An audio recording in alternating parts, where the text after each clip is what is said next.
지금 프랑스 파리에서는 올림픽이 열리고 있습니다. 그런데 올림픽 자체에 대한 관심보다 환경과 기후 문제가 더 부각되고 있는 그런 올림픽이 되었습니다. 고대 그리스의 올림픽은 그야말로 평화의 제전이었습니다. 올림픽이 열리면 전쟁도 중단하고 경기에 참여하는 선수들은 비록 그들이 적대적인 국가를 통과할 때도 그 안전이 보장되었습니다. 그러나 지금의 올림픽은 온갖 정치적 이슈와 경제적 이슈들이 끼어들어서 그 순수성이 오염된 지 이미 오래입니다. 우리나라의 경우만 해도 그들이 얼마나 노력했고 땀 흘렸는지에 대한 관심보다는 금메달을 딸 경우 받게 되는 보상금은 얼마인지, 또 병역 면제를 받는 사람은 누구인지 등이 더 큰 이슈가 되어서 비인기 종목이라 불리우는 그런 경기들에서 그야말로 땀 흘려 경쟁한 선수들에게 박탈감을 줄 때도 많았습니다. 올림픽의 본래 정신이 훼손되었기 때문입니다. 그러나 그런 중에도 여전히 자신의 자리에서 묵묵히 땀 흘린 사람들의 이야기가 우리에게 감동을 주고는 합니다. 돈 때문이 아니고 단지 누군가를 딛고 올라서기 위해서도 아니고 묵묵히 자기 자신과의 싸움을 이어간 그런 사람들의 이야기입니다.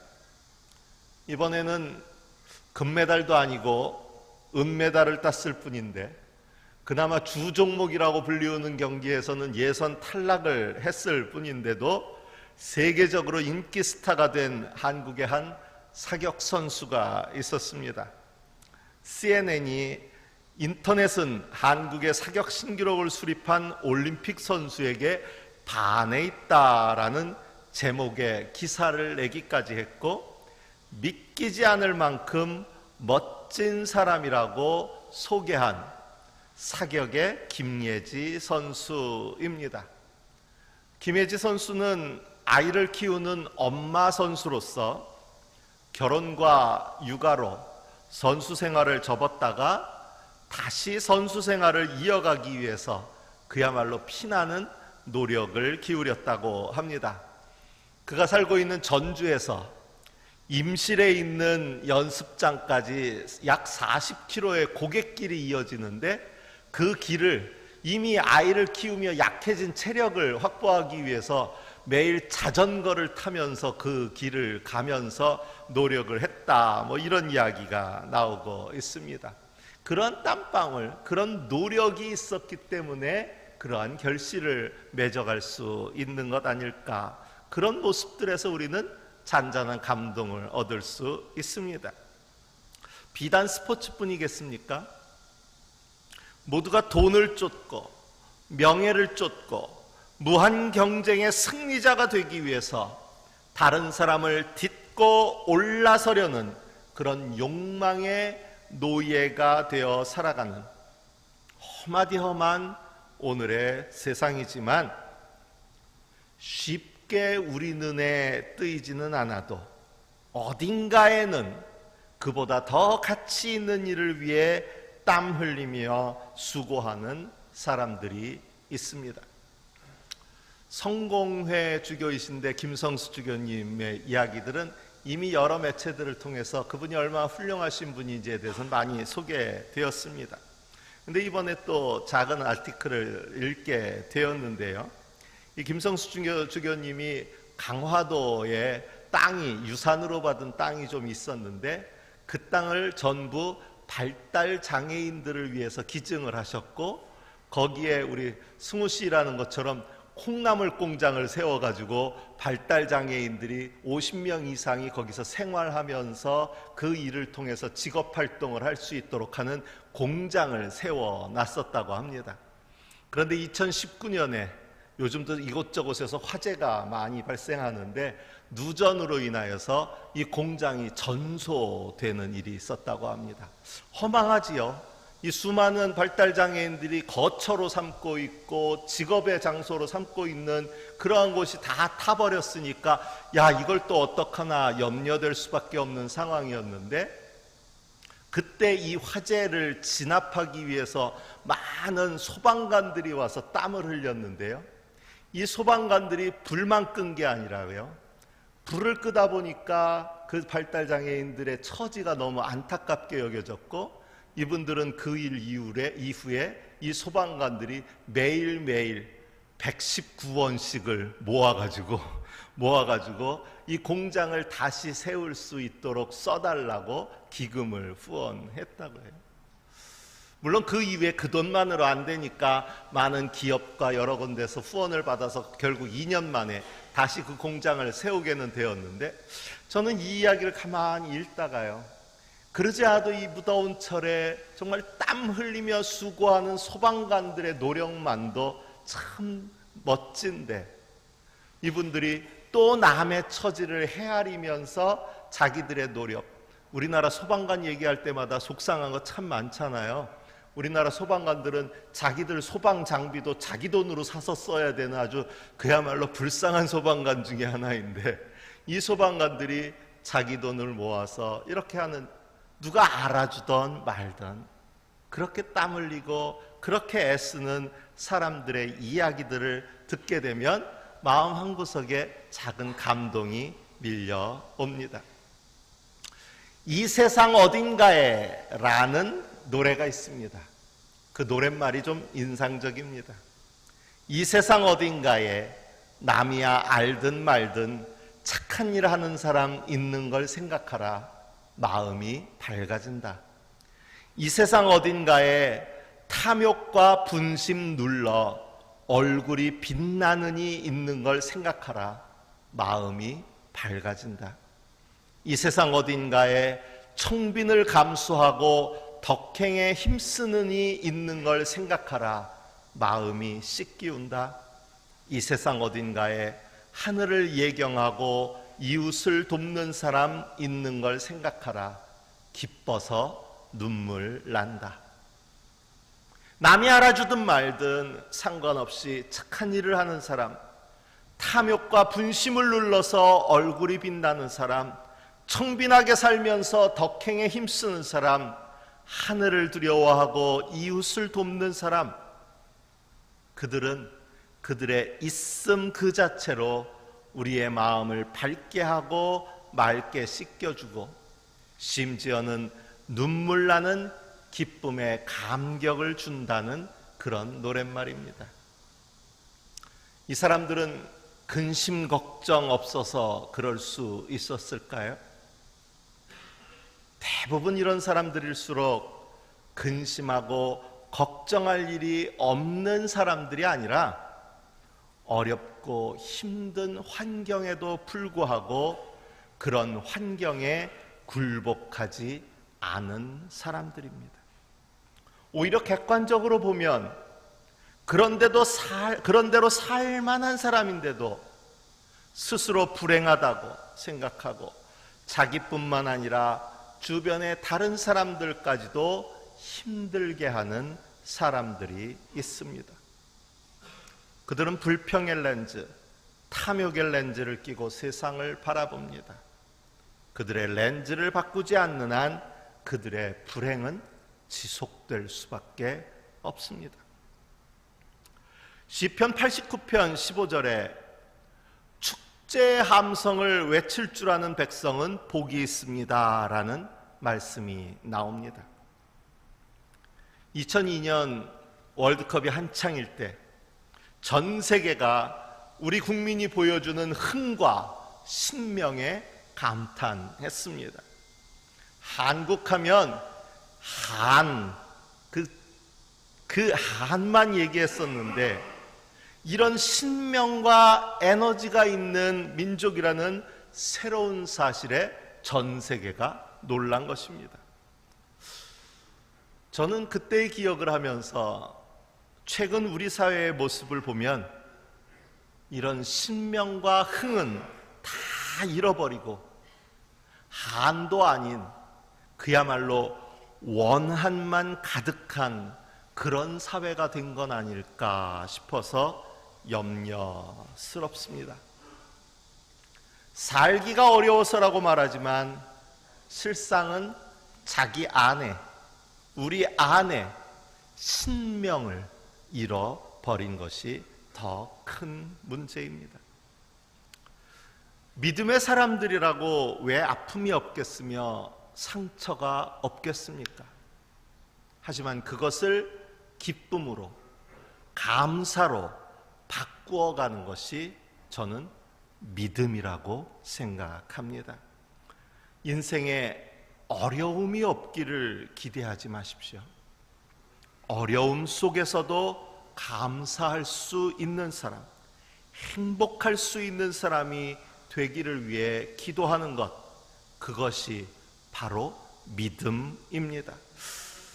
그런 사람이 될 수 있다면 자기 자신의 인생도 변하지만 자기 주변의 사람들에게도 긍정의 밝은 빛을 비출 수 있게 됩니다.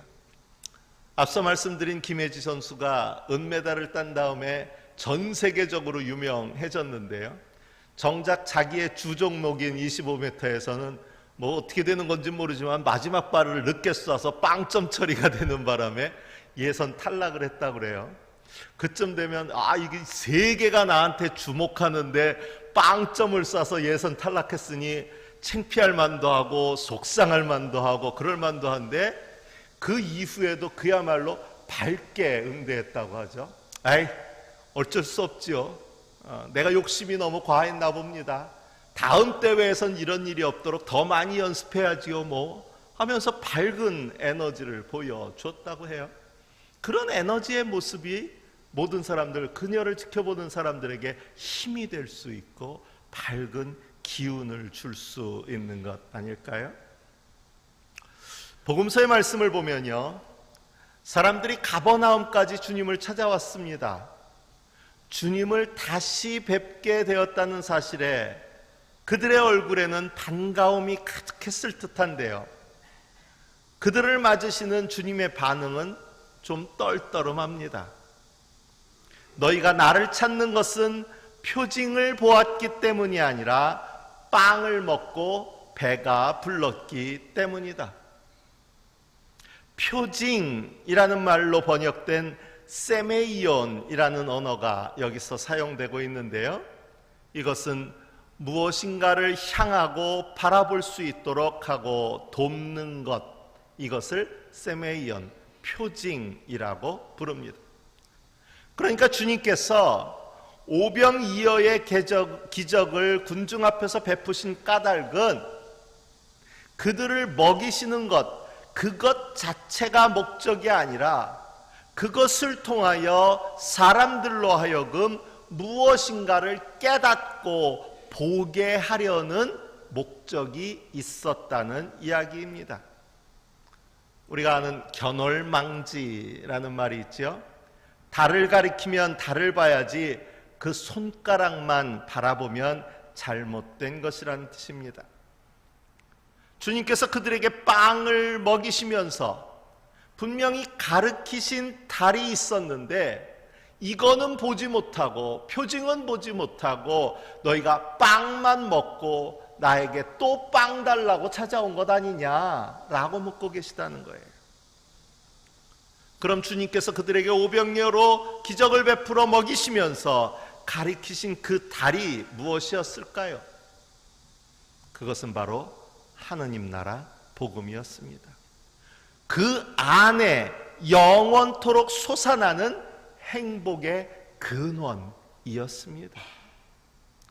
예수님이 생명의 빵이시라는 것은, 내가 생명의 빵이다 라고 말씀하신 것은 바로 이런 약속이 담긴 말씀입니다. 썩어 없어질 양식을 얻으려고 일하지 말고 영생에 이르도록 남아있을 양식을 얻으려고 일하여라.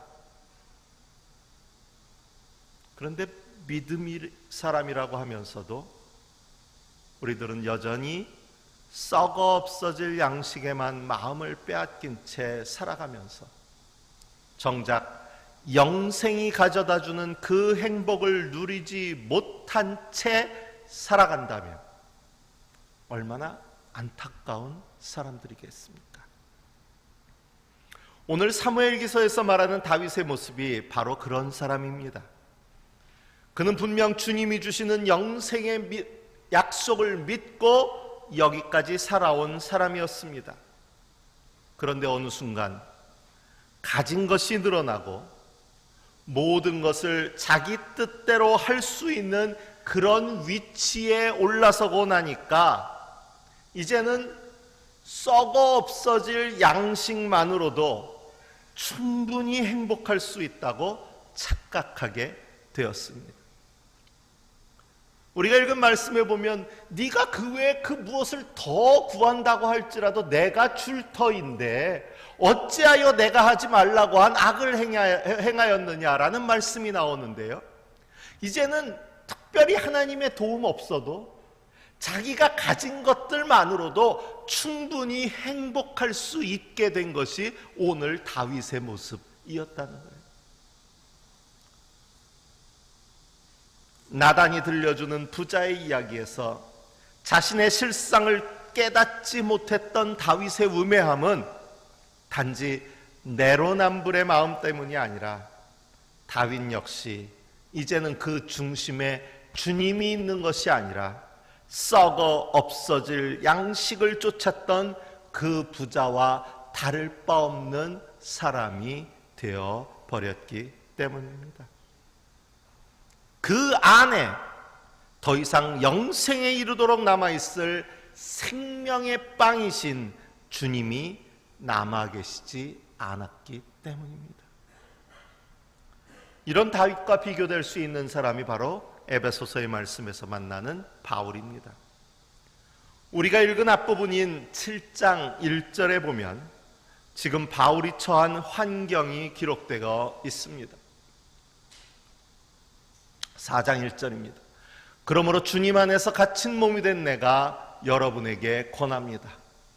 여러분은 부르심을 받았으니 그 부르심에 합당하게 살아가십시오. 그는 지금 옥에 갇혀있는 처지입니다. 그런데 그가 전하는 말씀이 무엇입니까? 하나님께서는 우리 각 사람에게 그리스도께서 나누어 주시는 선물의 분량을 따라서 은혜를 주셨습니다 라고 말합니다. 선물과 은혜를 주셨다는데 도대체 무슨 선물이며 무슨 은혜입니까? 감옥에 갇힌 것도 선물이고 은혜라는 말입니까? 말씀을 잘못 읽으면 안 됩니다. 우리가 종종 범하는 실수가 바로 여기에 있습니다. 고통 가운데 있는 이들을 위로한답시고 하나님의 뜻이 숨겨져 있을 것이라고, 지나고 나면 이것도 다 하나님의 선물이고 은혜라고 섣부른 위로를 건네면 안 됩니다. 지금 당장 아파 있고 지금 당장 병들어 있고 지금 당장 사업의 어려움을 겪고 있는 일들에게 이것도 다 주님이 사랑하셔서 주시는 선물이야?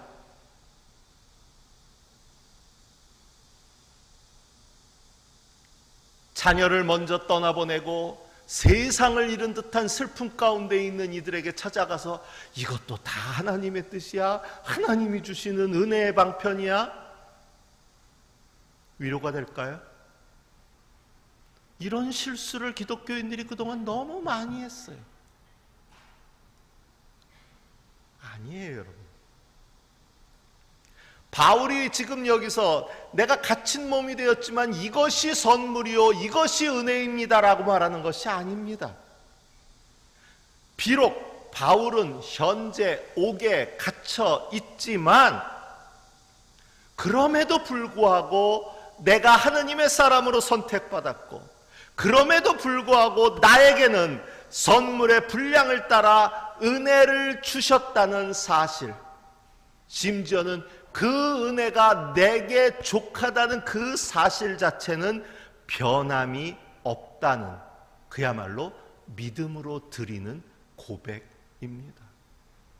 제가 한 달 전에 이태석 신부의 얘기를 했는데요, 이태석 신부가 병을 얻고 이태석 신부가 그렇게 떠나간 것 자체가 하나님의 은혜고 하나님의 선물이라는 뜻이 아니에요. 비록 그가 병들었지만, 비록 그가 안타깝게 그렇게 죽음을 맞이했지만, 그럼에도 불구하고 그 이태석 신부님은 하나님의 택함을 받은 사람이었고 하나님의 사랑을 받은 사람이었고, 그럼에도 불구하고 그는 행복한 사람이라는 그 믿음의 고백이 있었기 때문에 이태석 신부님은 웃을 수 있었던 거예요. 이 비법을 알아야 되고 이 비결을 알아야 돼요. 어떤 사람이 그럴 수 있어요? 그 안에 생명의 빵이신 예수 그리스도를 받아 먹은 사람만이 이런 고백을 드릴 수 있는 줄로 믿습니다. 생명의 빵이신 주님을 선물로 받았다고 먹지 않고 살 수 있나요? 여전히 배고픔에 힘들어하고 굶주려서 괴로울 수 있습니다. 굶주리면서도 이것도 하나님의 선물이야, 그야말로 정신승리하라는 얘기가 아니라는 거예요. 그러나 비록 힘들고 외롭고 괴롭지만 생명의 빵이신 주님께 잇대어 있는 사람은 배고프다고, 굶주렸다고, 모든 것을 포기하고 환경에 굴복한 채 원망과 불평으로 살아가는 것이 아니라, 그럼에도 불구하고 희망을 노래할 수 있는 사람, 바로 그런 사람이 그 안에 생명의 빵이신 예수 그리스도를 받은 사람인 줄로 저는 믿습니다. 그리고 바로 그런 사람들이 바로 모든 면에서 자라나서 머리가 되시는 그리스도에게까지 다다른 그런 사람입니다. 오늘 주보의 앞면에 고인이 되신 김수환 추기경의 우산이라는 글을 옮겼습니다. 삶이란 우산을 펼쳤다 접었다 하는 일이요, 죽음이란 우산을 더 이상 펼치지 않는 일이다. 성공이란 우산을 많이 소유하는 일이요, 행복이란 우산을 많이 빌려주는 일이고, 불행이란 아무도 우산을 빌려주지 않는 일이다. 사랑이란 한쪽 어깨가 젖는데도 하나의 우산을 둘이 함께 쓰는 것이요, 이별이란 하나의 우산 속에서 빠져나와 각자의 우산을 펼치는 일이다.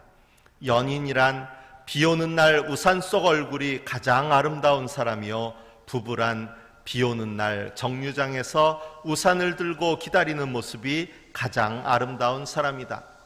비를 맞으며 혼자 걸어갈 줄 알면 인생의 멋을 사람이요, 비를 맞으며 혼자 걸어가는 사람에게 우산을 내밀 줄 알면 인생의 의미를 아는 사람이다. 세상을 아름답게 만드는 건 비요, 사람을 아름답게 만드는 건 우산이다.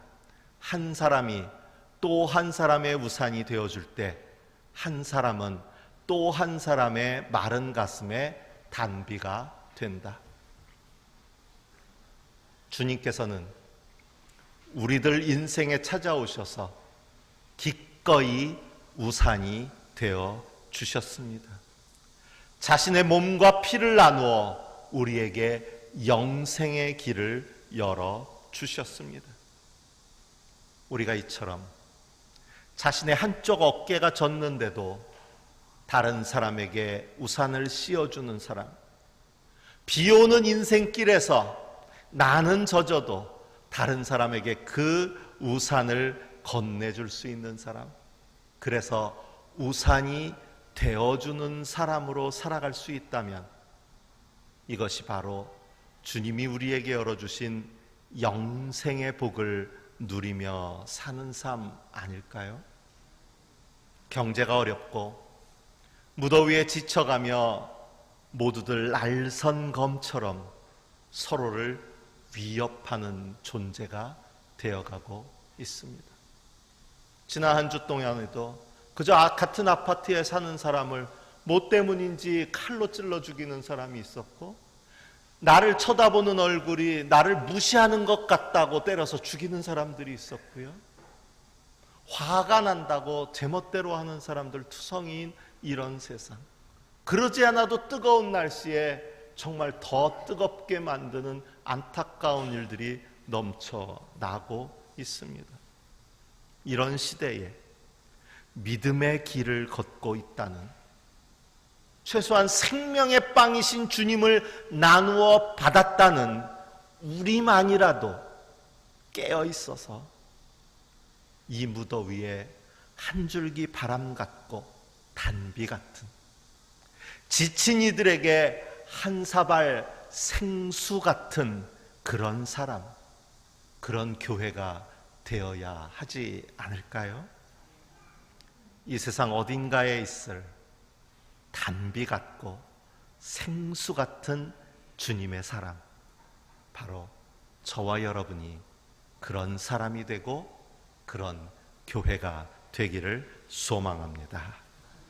주신 말씀을 마음에 새기며 묵상합니다.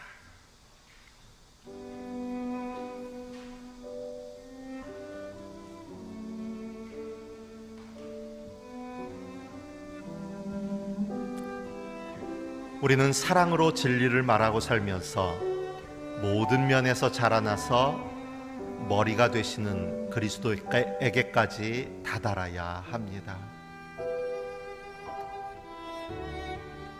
너희는 썩어 없어질 양식을 얻으려고 일하지 말고 영생에 이르도록 남아있을 양식을 얻으려고 일하여라. 이 양식은 인자가 너희에게 줄 것이다. 아멘.